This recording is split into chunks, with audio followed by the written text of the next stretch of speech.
I am Jackie Spainhauer. I'm your host today of the Connecting Entrepreneurial Communities Exchange Webinar on this Friday, June 6th. We are excited to be here. I don't know about you all, but it is a beautiful sunny day in where I'm at in Northwest Missouri, and hopefully you're all experiencing the same kind of sunny weather. I'm tired of the rain, but I know we need it. And I want to take a second to shout out to our planning team for our webinars. We have Dr. Annette Kendall and Lisa Robinson, who are my colleagues at MU Extension. And I don't see that they're on the call today yet, but they may join us later. Brianna Kleithermes with the Callaway County Chamber of Commerce, and Rebecca Tenholzen with Green Hills Regional Planning Commission up here in the Northwest Missouri area too. All of these folks come together to help us curate the content of our webinars. And so we hope that you appreciate and like the content that we are bringing to you. We also have Ashley Allen Brown and Dina Dothage, Dina Dothage, who helps us with the webinars from time to time. And they are part of our Connecting Entrepreneurial Communities conference planning team.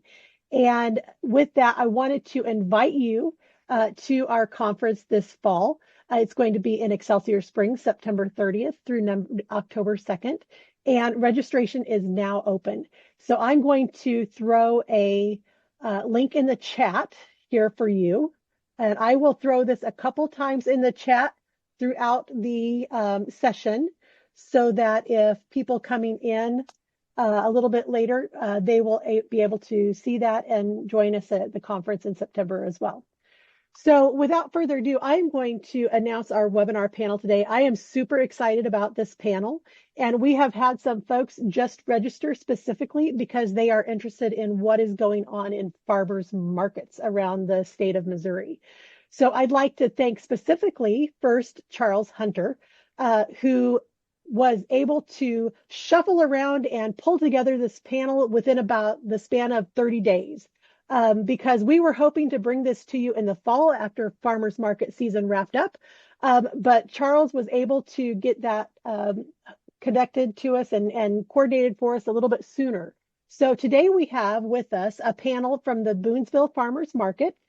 We have Charles Hunter, who is the vice president of the Boonville Farmers Market and a vendor of fruits and vegetables at that market. We have Mary Roser, and she serves as the president of the market, and her day job is the branch manager of Southern Bank in Boonville. We have Jude Florick, and Jude serves as the treasurer for the market and is on the Boonville Chamber of Commerce. We have Katie Gibson. She is the director for the of tourism for Boonville, Missouri. And we also have Scott Clardy, and he is the public health administrator for Cooper County Public Health Center. And he is one of the several nonprofit organizations that attend the market on a regular basis and give a little bit of variety to the market. So we are delighted that this panel could all join us today to give us an inside peek at their market. And they're going to share some of the strategies and approaches that they've taken to build the market up, maybe some of their accomplishments, maybe a few trials along the way.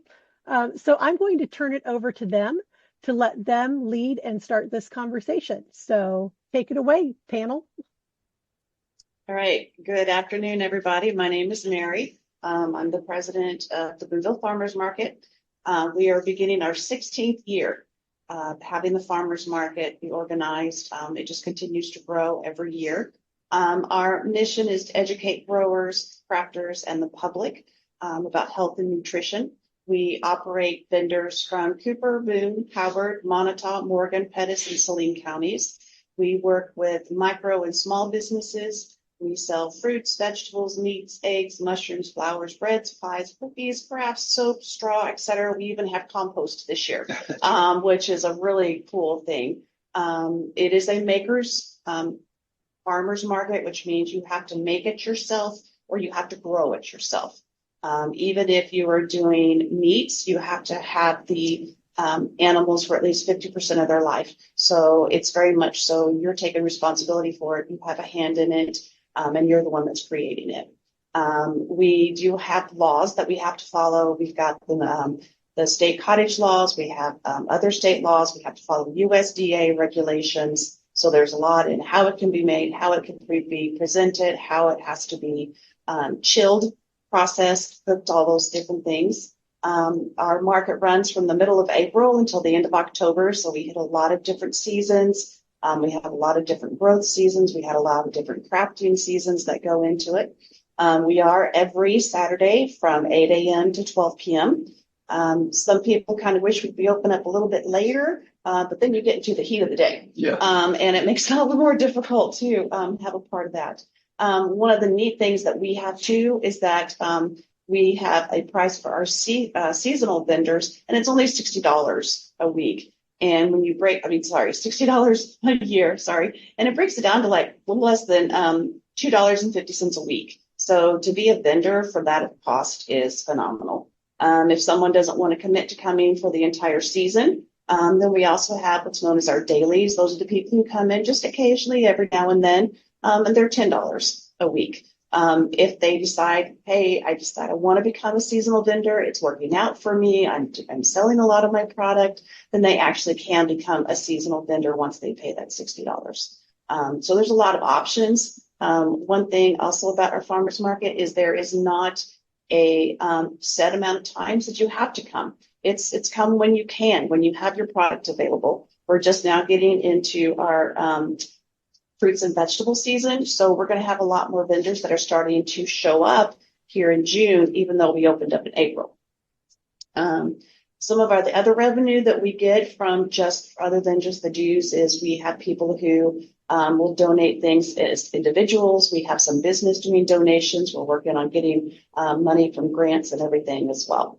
So, I mean, this is like, I've been on the board for a year now, a little over a year. And I am just amazed at everything that we accomplish every week. Pretty exciting. You know, on that $10 a week, we have one lady, for example, who only raises asparagus. That's the only thing she does, right? So then she shows up for 3 weeks and sells her asparagus. So she just pays the $10 a week for the 3 weeks. So it's a good. And that's the best asparagus I've ever seen. Yeah, without a doubt. Amazing. Karen does a great job.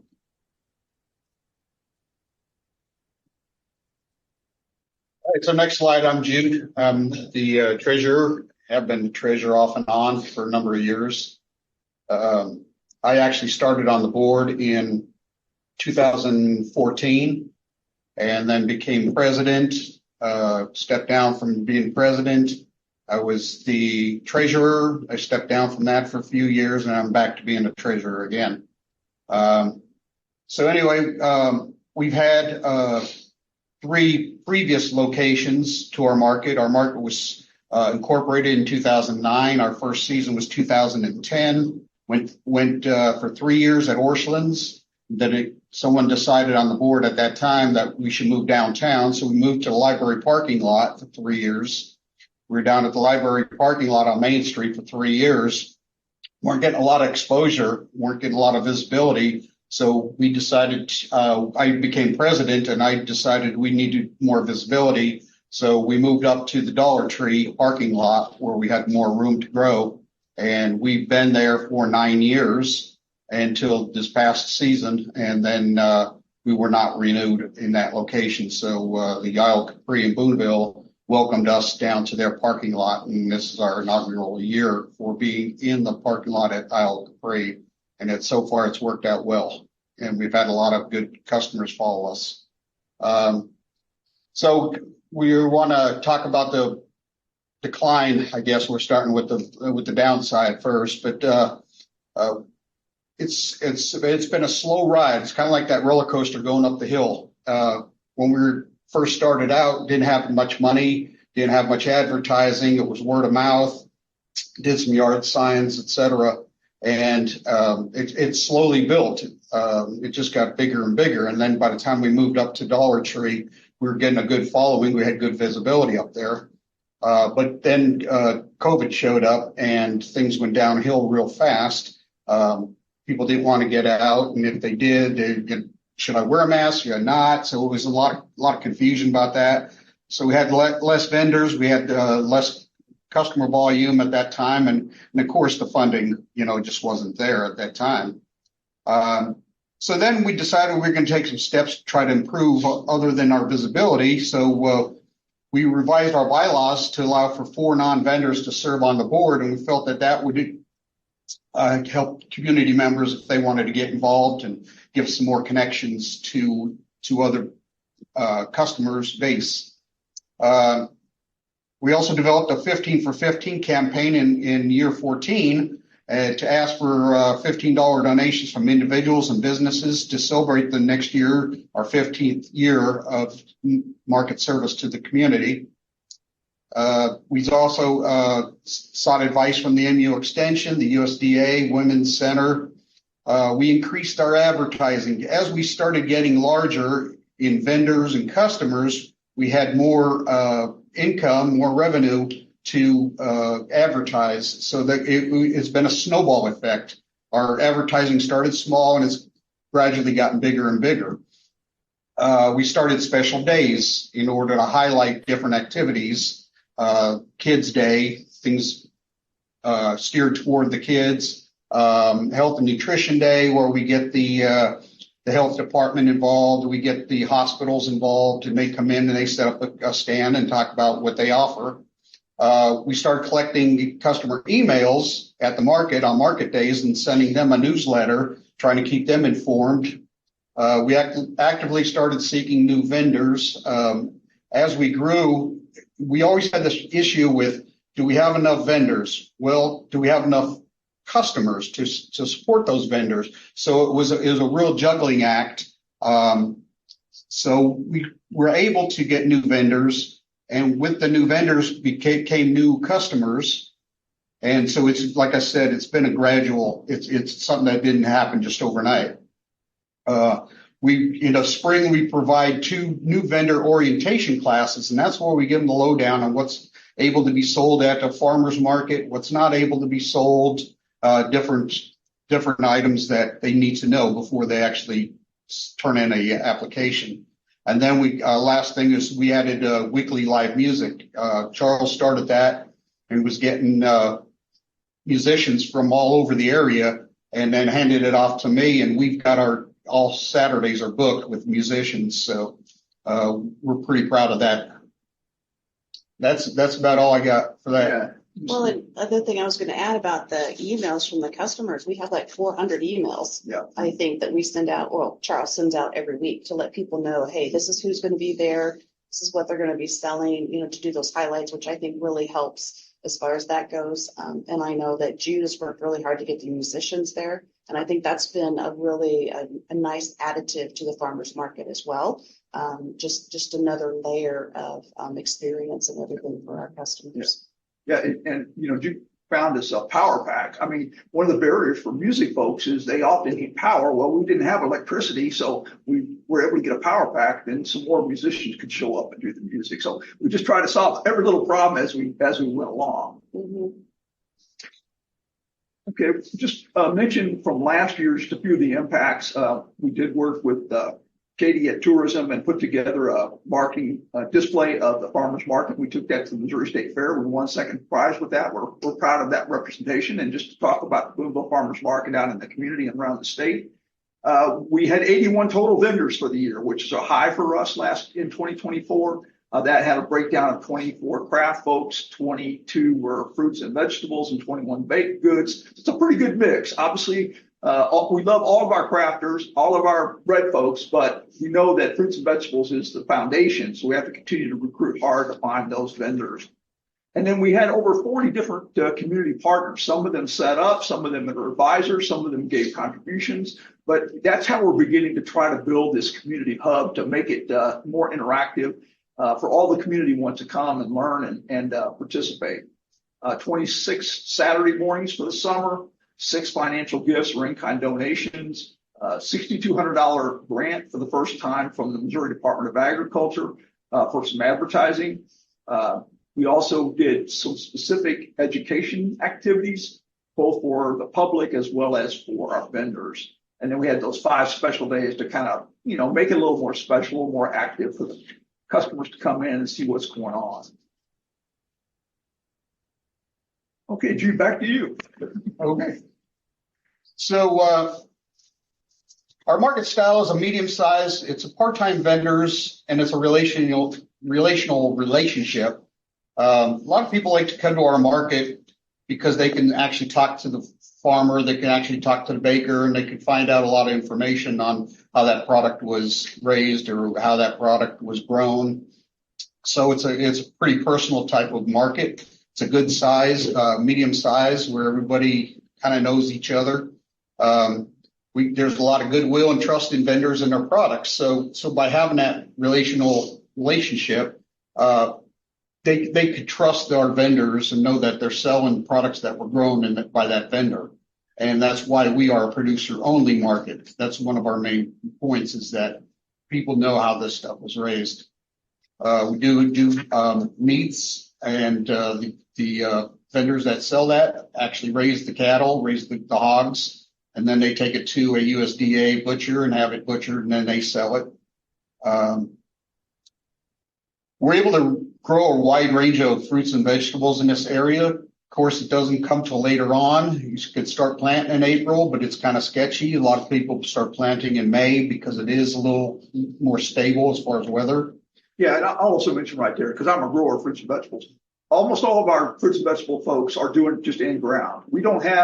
I don't think anybody right now with high tunnels, for example. So your bigger farmers markets are going to have some full-time growers. They're going to have those high tunnels. They can get produce in the market earlier and later, but we're really not in that space yet. So just to give you a context of how that works for us.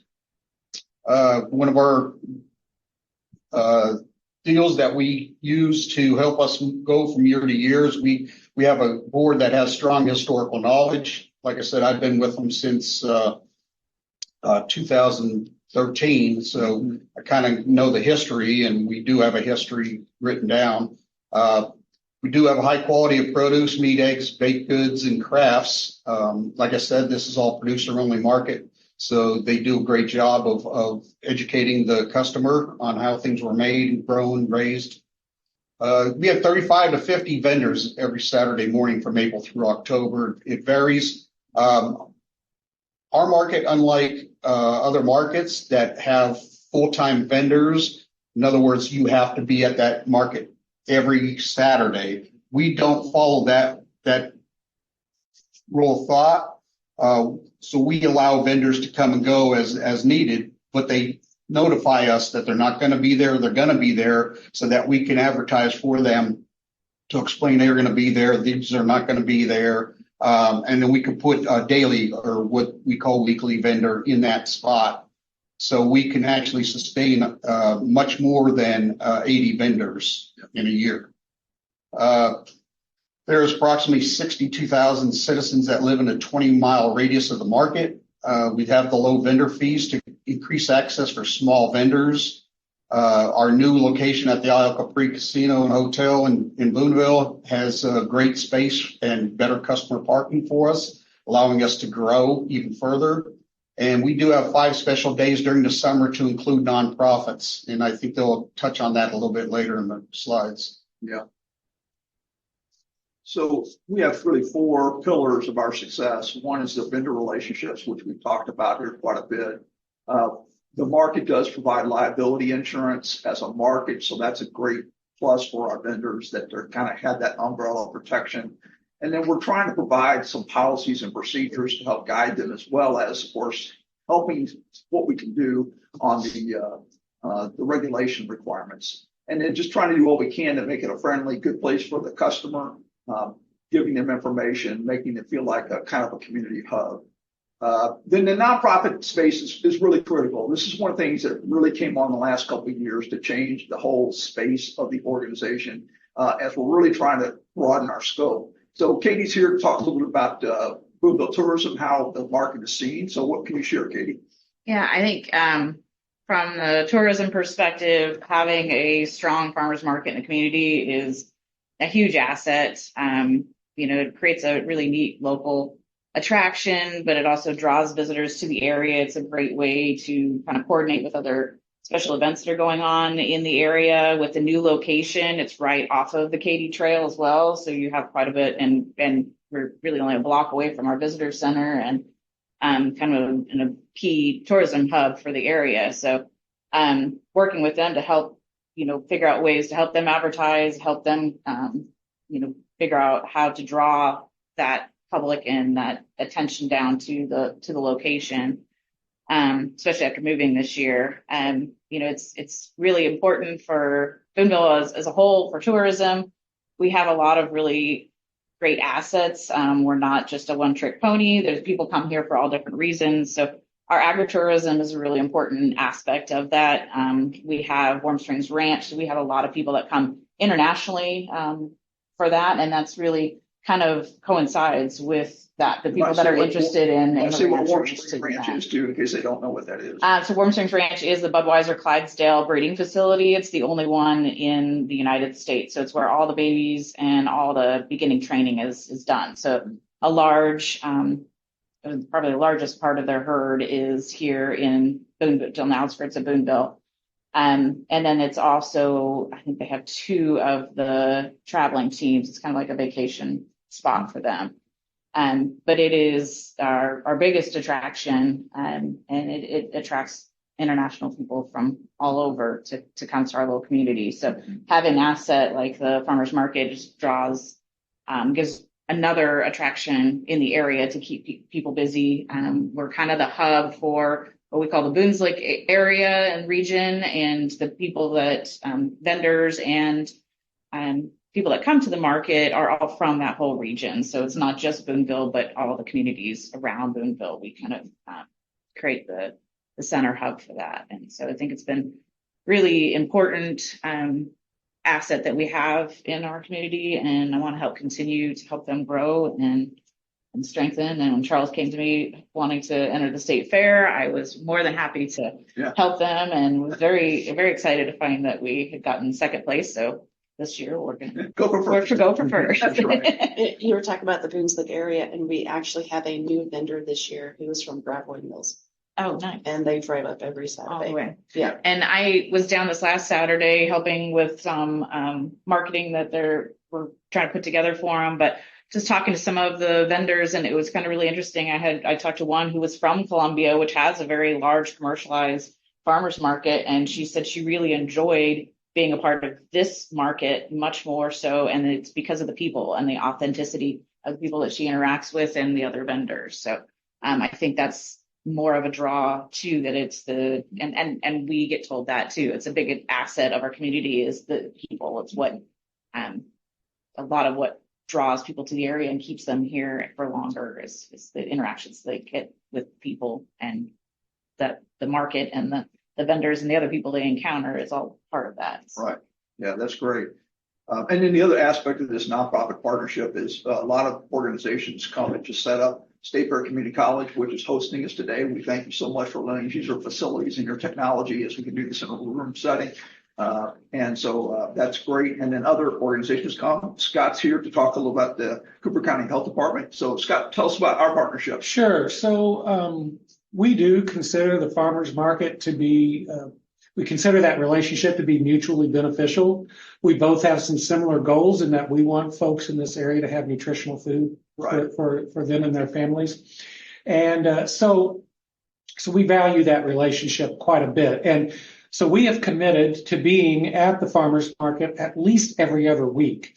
And I think we've pretty much been there every week so far. Great. Yeah. And so it allows us the opportunity to have exposure to the community in a way that, we can talk to them about what kind of benefits that we can provide them. We can show them that we have free things for them, like drug disposal bags and Narcan, which is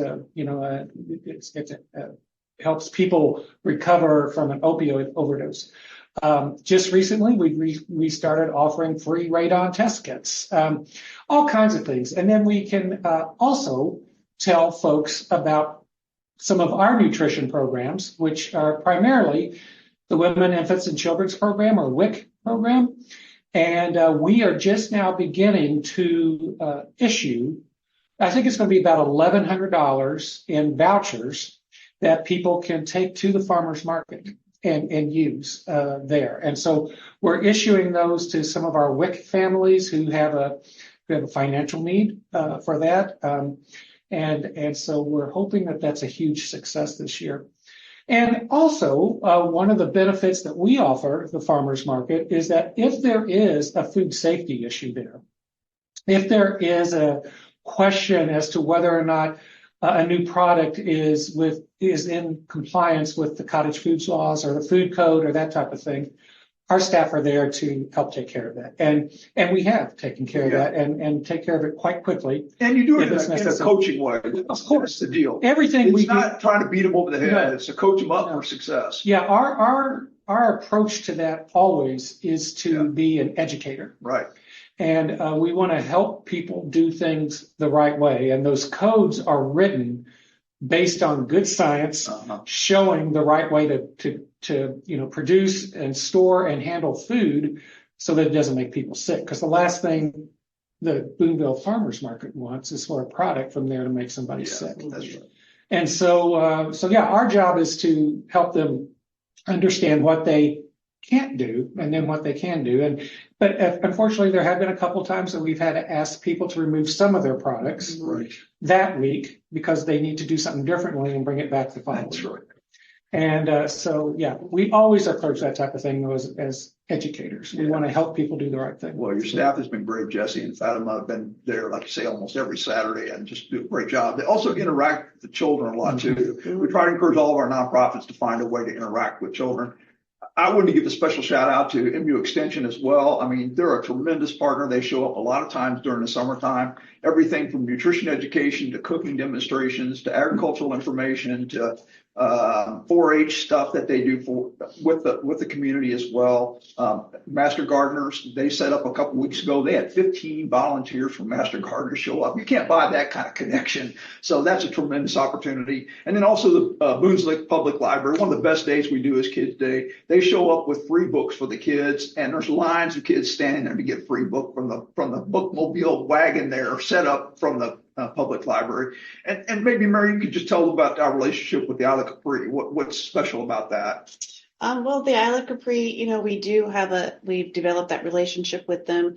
They asked if they could house our holiday market that we do in December, which is also, it's a benefit for them because they're going to get more foot traffic, sorry. But it's going to be a benefit to us because it's going to be in a bigger space. We won't have to pay rent. We won't have to pay a janitor, or anything like that. They're not charging us anything to be able to use that space, which is just phenomenal for us. So, it's mutually beneficial. It gives them exposure. Maybe some people who might say, oh, it's a casino, I don't want to have anything to do with it, but they can also see the hotel side and they can see the community involvement that they have. And the restaurant. And the restaurants, yes. And the fact that they want to be involved in the community and they want to support the community, and then, so they're able to advertise for us, we're able to advertise for them. And it really is just, it's a great mutual respect that we can have for each other. As Jude said, we had to kind of make a move, and really there was the only place in town that was big enough to handle us, really. And they were happy to have us. So that was really exciting. And we gained so much in customer parking, safer parking for our children as well, which is a plus. And they also gave us some free storage space. Yes. And I can't tell you how important that is. Oh, my gosh, yes. Jude's been hauling stuff back and forth from storage spaces over the years. And so, Jude, why don't you say a couple words? I would say, too, it's super flat. It's nice and flat. Which is really helpful for the vendors. Because Boonville's not all super flat either. Boonville is not flat. And so I've noticed that myself. Yeah. And that's a safety thing too. It is a safety thing, and it's just easier to get from one vendor to another. So, and do you want to mention a couple things about the chamber relationship? Well, we're lucky. Our new location is just next door to the Chamber of Commerce building, and they work in partnership to help promote businesses within the Boonville area. So we decided to join a few years back, and we were kind of like, well, what are they, how is that going to benefit us? And then we found out that, the newsletters and different types of events that they hold, that they include us on that. So we do get that exposure to the whole Boonville area. So that's been a real help for us too.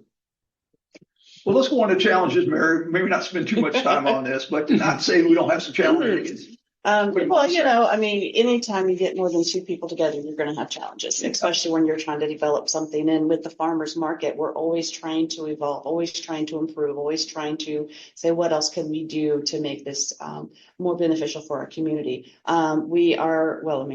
Charles and Jude are working on getting us to be a 501c3 status. With being that status, we can apply for more grants. We just got a grant for billboards.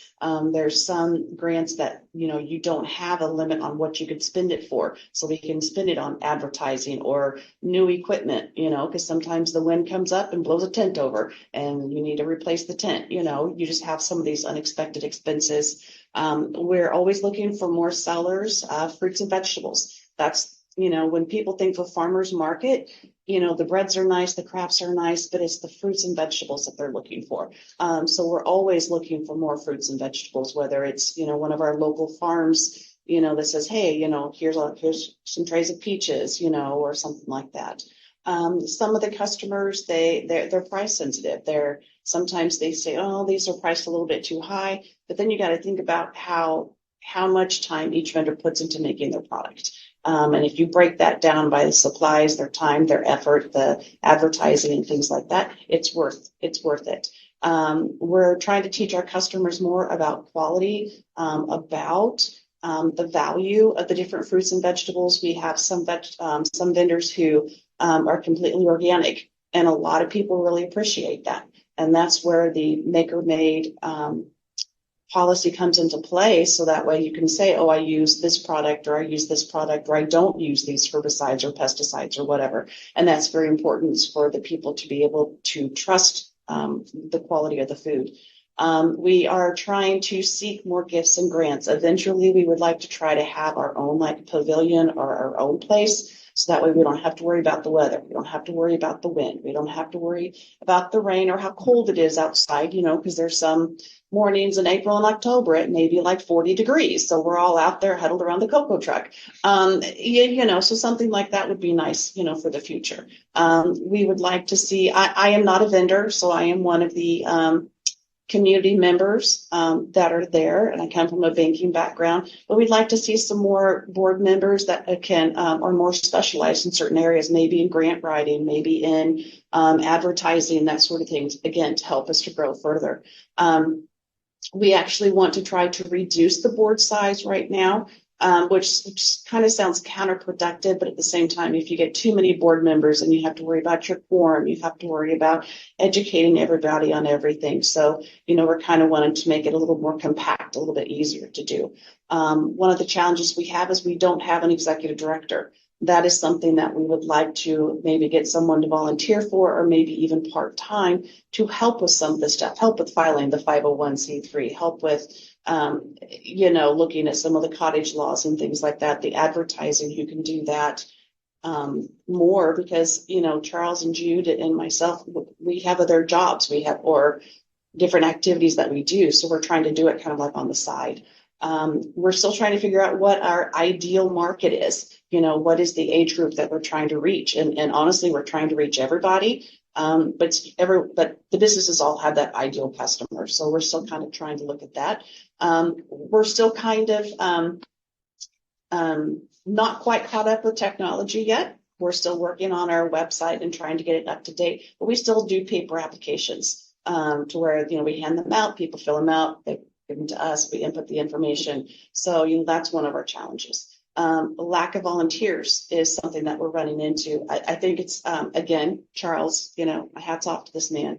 He found us an intern to help with things during the summer. He also has a high school student working with our kids. We actually have a kids program every Saturday at 11 where they can make a craft specific to the farmers market. But we need, as you guys know, with farmers market, you have setup, you have takedown, you have, the signs that you put up, the markers for the spots and things like that. So, I really have seen this year a lot of our vendors stepping up and realizing, okay, it can't just be a few people that are doing this because we're growing so much. We have to have more volunteers. And the response for that has been good as well. Yeah, great. So just thinking about opportunities for a second, the good news with Katie's good work in tourism and all folks in the Boone's Lick, this is a growing area. So it's not like we're in a declining area and we have to worry about more customers. We have the potential, which is great. And then if we could get the 501c3 status, that will open up more opportunities for us. We can get a part-time paid executive director to kind of help us manage some of these things. That would really be helpful down the road as well. And then we do think there's more opportunity to continue to link to the other communities in our multi-county area here, and we'll continue to work on that as well. Jude, you want to mention a couple threats? So part of our challenge is to find more growers of fruits and vegetables, as Charles stated previously. So that's one of the things that we try to work on it every day. And we also want to make sure that the vendors we do have be profitable.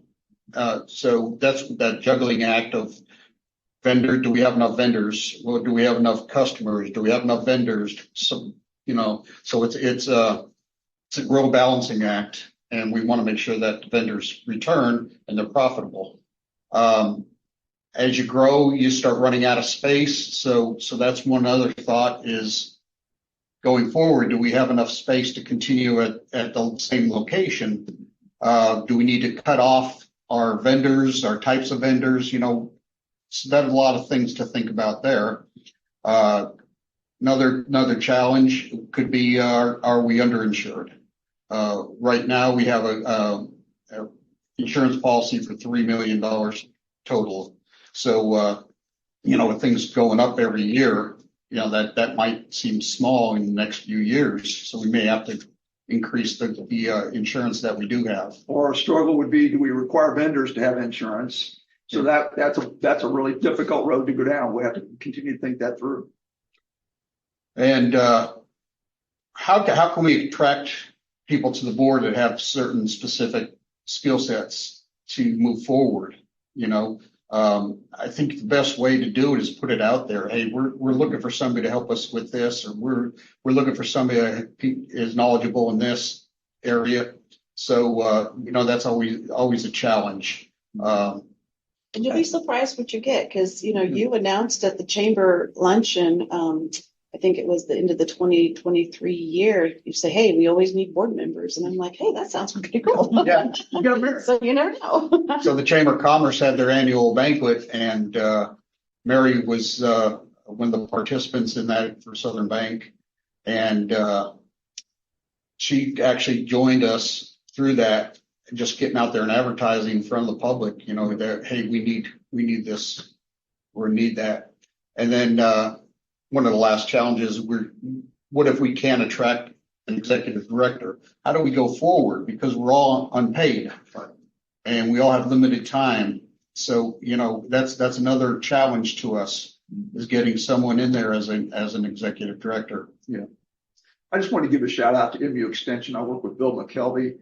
MU Extension has access to Qualtrics, which is a really fantastic survey tool. And so Bill and I just, to my knowledge, no other farmers market had used a survey with customers. And since we have about 400 to 500 people on an email list that we have, we just made up a survey, one for vendors and one for customers. We got some really great data, and that really helped us think about who's coming to our market, what do they like, what do they want. That really was helpful to us. So if you see the 95 customers that responded, 68% were from Boonville and 32% were outside of Boonville, which is great. We're heading the right direction. Now, the next one's also really important. 56% were under the age of 55. And, farmers markets, you're always trying to make sure you're pulling in younger customers as well. I just want to encourage you to think of ways that you can find information from your customers. Even if you're doing surveys at the market, just going up to them and asking them, get information from your customers. Because we have the advantage that we see our customers face to face. So that's a real plus. So Mary, you want to wrap this up and just kind of talk about 2025 here? Well, it was kind of hard when we found out that we had to find a new place. We had a lot of responses from people in town saying, oh, we'd love to have you come on our gravel area or our grass area. You can grow with it. And then, you just think about vehicles on grass in the rain, and it just doesn't work. So I really feel like that we were very fortunate to be able to partner with the Isle of Capri and that relationship that we have.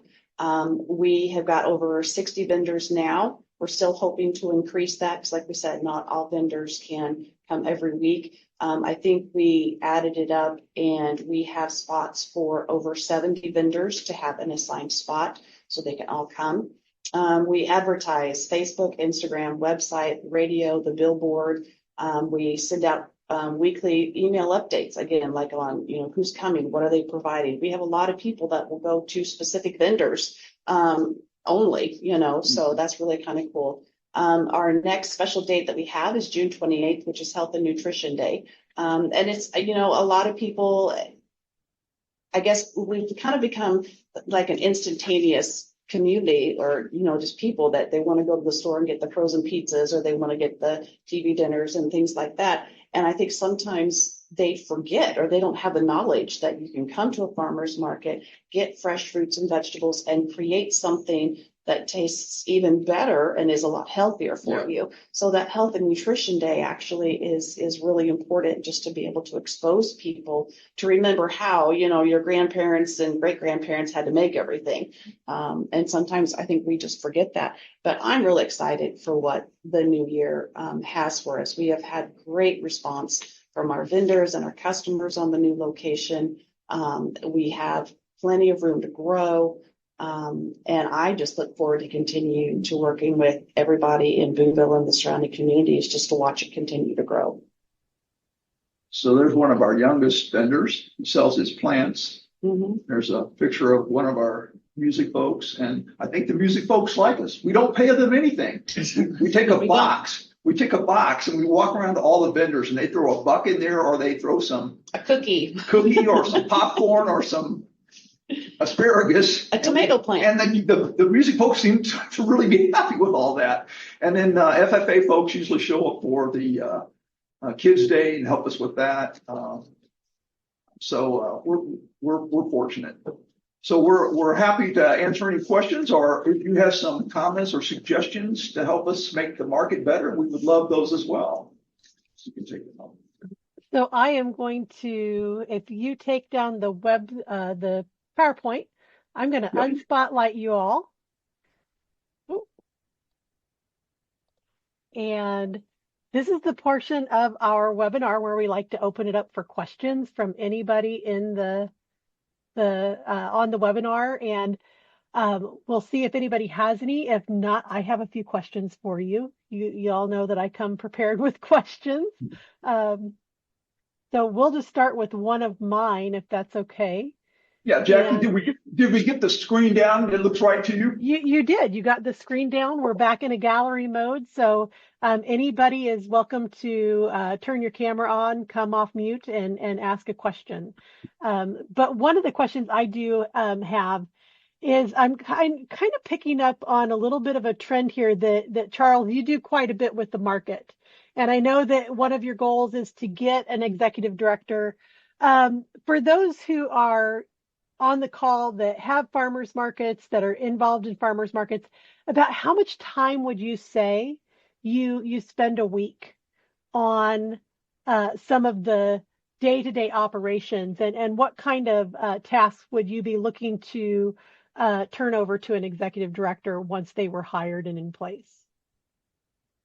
Yeah, well, if you have an executive director, they're working on the business, not in the business, ideally.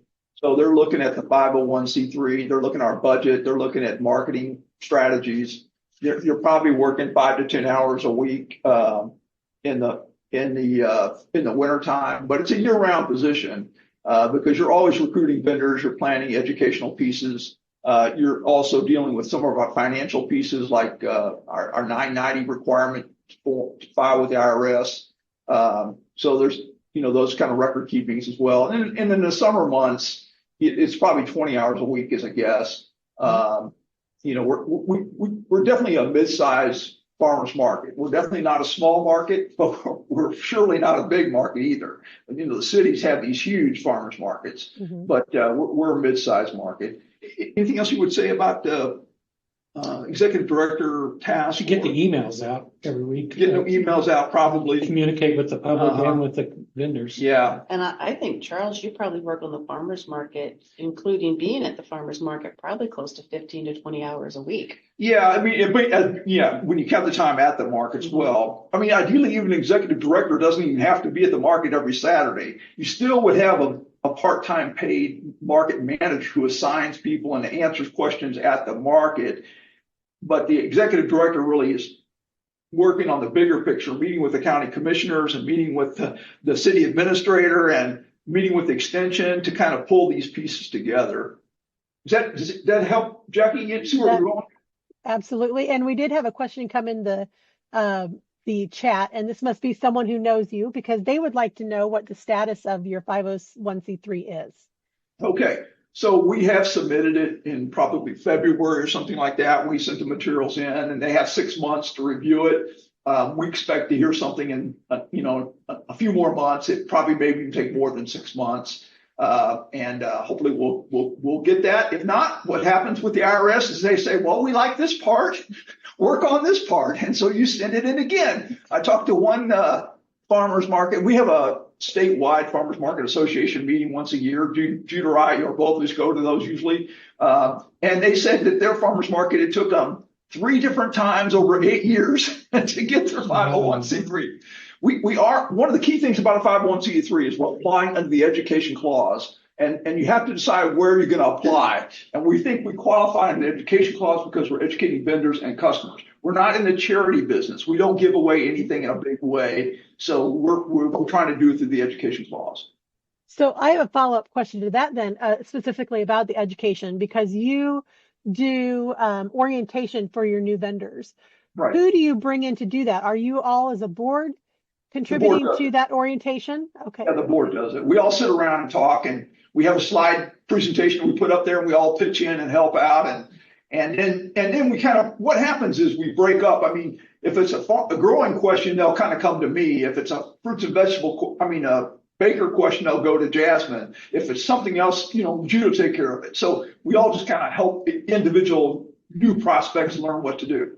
So do you get lots of questions of new vendors coming in? Are they asking, what is the cottage law? How do I comply with the cottage law? Do you send them to the health department, to extension, and how do you navigate that? Yeah, I get a lot of regulatory questions myself, and the Missouri Department of Agriculture actually has a farmers market handbook that can be printed off. We do have copies of it. And so we hand that out. And there's also I believe it's Department of Health and Senior Services has a handbook, and we have that printed off and we hand that out. And those are all the regulatory rules that you have to follow. So we do assist them in that regard. We do have links on our slides that show where they can find these.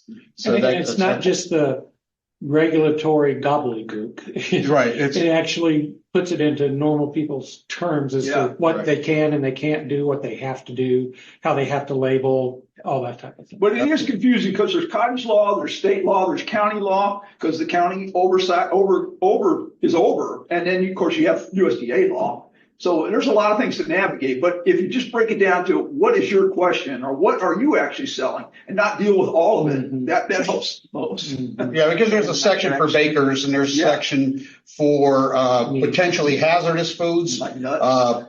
Potentially non-hazardous foods. Yeah. So cottage law falls under the potentially non-hazardous foods. And so that cottage food law is actually an exemption from the Missouri Food Code. So people think that's a law, but it's not. It's a regulatory, what we call a loophole, or it's an exemption, as you said, for non-potentially hazardous foods. So it recognizes that the risk from those foods causing illness is significantly less. So having a cherry pie is different than having a chocolate cream pie, because of the need to keep the cream in a certain temperature. So one of those would fall under cottage food law, one wouldn't. Okay. So we did have another question following up on the 501c3. Sure. And she's asking, why do you want a 501c3? And what types of grants do you see you might be eligible for if you do get the 501c3 status?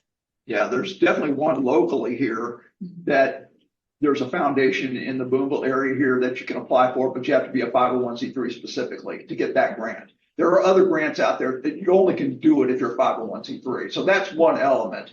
But, there's also the fact that when you approach businesses for a financial contribution, they will only deal with you if you're 501c3.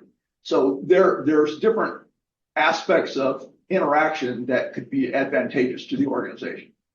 It opens up more avenues. Yes. Revenue. Yeah. And for it to continue to grow, it really, that's kind of a next stepping stone to be able to access. And I think people recognize that the 501c3 is like a legitimate business, Right. and it's not just a fly-by night. Official status. Right. There's the official status with it too. Mhm. That leads to that credibility. So hopefully, Jill, that answered your question. I do have another question because in your survey, I think it said that several of your members or your new vendors are new in the last couple years. Right. So you've got lots of new vendors. How many of those, and I'm just looking for a ballpark, have businesses outside of the farmers market? Are your vendors mostly coming from the garden out to the market, or do they have other businesses that they're trying to work with? So like a baker may have a bakery or. Yeah, no, hardly anybody has a storefront, if that's what you mean. The salts do. Yeah. Yes, but I think they've gone from a vendor to being a brick and mortar That's store true. because Yeah, of that the exposure vendor and their became growth merged. from that. Yeah. So Yeah, and we've got one guy who's selling at our place, and now he's selling Wednesday at the bigger Columbia Farmers Market. So it can help people gear up or stage up over time. But most of our folks are what I would refer to as micro businesses. They're not even small business, they're micro businesses. They have full-time jobs or they're doing something else full-time. And on the side, they bake bread or they do woodcraft or they do fruits and vegetables and they bring it to the market. And our market is the size that we can host and we can allow them to be participants in what we do. Okay. And Can I bring up one other thing that I don't think we talked about? We also like I'm a part of this. You are a part. There have been, I've seen up to 2 food trucks there, two coffee trucks, which is really nice on a cold day. Yeah. So, we have other vendors come in that way. We have seen, I got to see the brand new ambulance that we have. Mm-hmm. They came and parked there. And again, it was an education type experience for all of us, Right. and I found out how much better this one is than the ones they have now. So it's, I guess what I'm saying is that it's not just the folks here and just the board, it's the community recognizes not only the importance, but the value of it and the exposure that they're getting from it. yeah. So.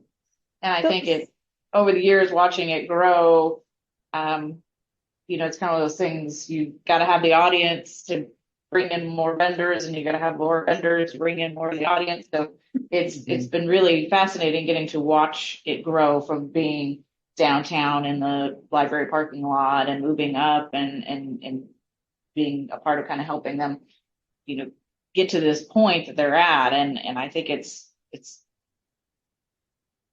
I don't know what I'm trying to say, but I think it's become a key vital attraction now on its own as far as the tourism aspect. It's kind of like our downtown revitalization. It's hard to really advertise, go shop downtown unless we have enough, stores that are filling the space. And so it's the same thing with the farmers market. It's hard to really, until they've gotten to a certain point, that it becomes a really true attraction that, is going to make a really neat experience for people.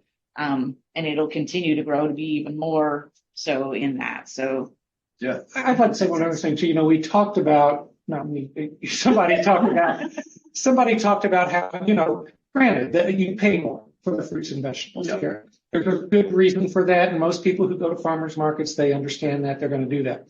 However, there are products at the farmers market that are extreme quality products that are less than what you're going to pay other places. And a good example of that is we have somebody there who sells hanging baskets and pots and that kind of thing, and for an extremely competitive price, Right. to the point that I have seen people lining up at his stall before he even gets there. Yeah. And he's backed his trailer in, and he's trying to unload, and people are in his way because they're looking in the trailer to see which ones they want. So there are other opportunities to go to a farmer's market and get really great bargains of quality products and support somebody local. Right.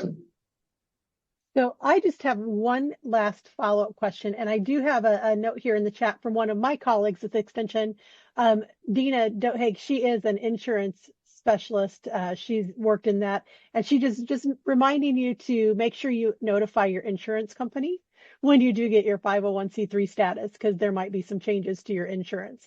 So we appreciate that, Dina. Thank you. And one last question I have is for you, Scott. You had mentioned that you were going to start getting some EBT vouchers for customers of the farmers market. Where does that funding come from? Is that part of the WIC program or the it's external? Originally, it originates with the U.S. Department of Agriculture, and then it comes down through the State Department of Agriculture to local WIC programs, local WIC providers. And to be honest, we have seen a significant cut this past year. Last year, we issued about $5,500 worth of those WIC vouchers. So this year, we're only getting about 20% of what we did. However, also a problem is that last year, out of that $5,500, we only about 15% of them were redeemed. So we're being very, very careful about who we give these out to based on people who either redeemed last year or they go to the farmer's market, that type of thing, because number one, we want them to be used, but number two, that will greatly increase our redemption rate and maybe open us up for more. But it's a United States Department of Agriculture for WIC itself comes from the United States Department of Agriculture, filters down through state departments of health, and then comes on down to local public health agencies or whoever. Some places it's a hospital that has the WIC program. Other places, most of the places, it's the local health agency. Okay. We also have the 8-year program too. Yes, that's true. Senior health. So we are 2 minutes out from our time, and so I would like to thank all of you for joining us today. What wonderful information to share with people who have an existing farmers market, are interested in starting up a farmers market. If you have a farmers market in your area, go see your farmers market this weekend. Take a trip to the Boonville Farmers Market on Saturday from 8 to noon, and we will see you all later. Thank you so much.